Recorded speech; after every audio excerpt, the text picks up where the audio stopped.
Welcome to the first video in a series of maybe two or three on Catharine Littlefield Greene. Catharine Littlefield was born on February 17th, 1755 on New Shore Island, as it was called back then. Today it is called Block Island, off the coast of Rhode Island. Her father, John Littlefield, served in the Rhode Island legislature, and her mother, Phoebe Ray, was a descendant of the early settlers of Block Island. Her mother died when Catherine was 10 years old, and she went to live with her aunt and uncle Catharine Ray Greene and William Greene, future governor of the state in East Greenwich, Rhode Island.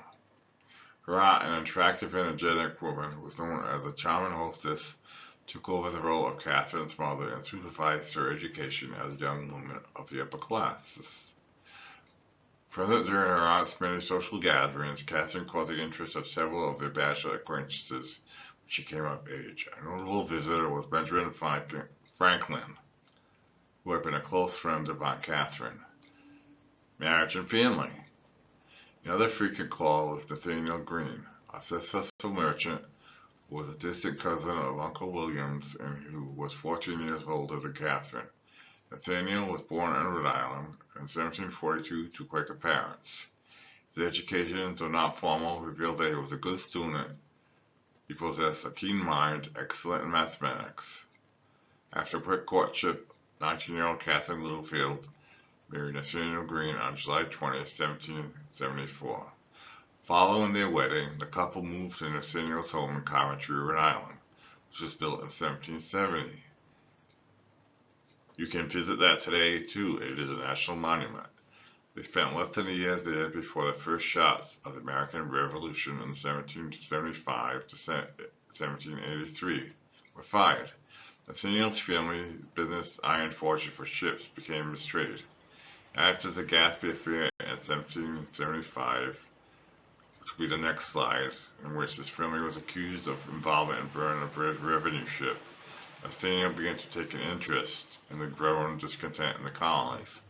It was this interest that led him to the military, a choice that conflicted with his religious upbringing. Catherine had not yet settled into a comfortable life with her husband.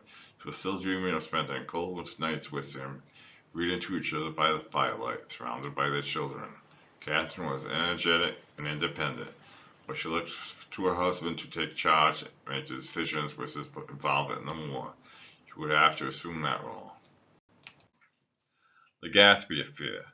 The Sons of Liberty were very active throughout the colonies, and the British officers charged with enforcing the customs laws and the Stamp Act were becoming aggressive.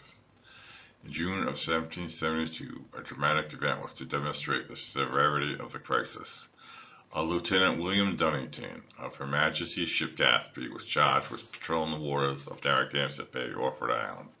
Dunnington had earned a reputation as an overzealous enforcer, boarded and detaining vessels and confiscating cargoes, often without charge, and without recourse for merchants whose goods were impounded. Losses were mounting, and it was widely believed that these harassments were directed specifically at members of the Sons of Liberty. On June 9, 1772, a local vessel out of Newport was on the way to Providence, and when its captain invaded the HMS Gaspee and led Dunnington into shallow waters near Warwick, Gaspee ran aground at a place that is now known as Gaspee Point.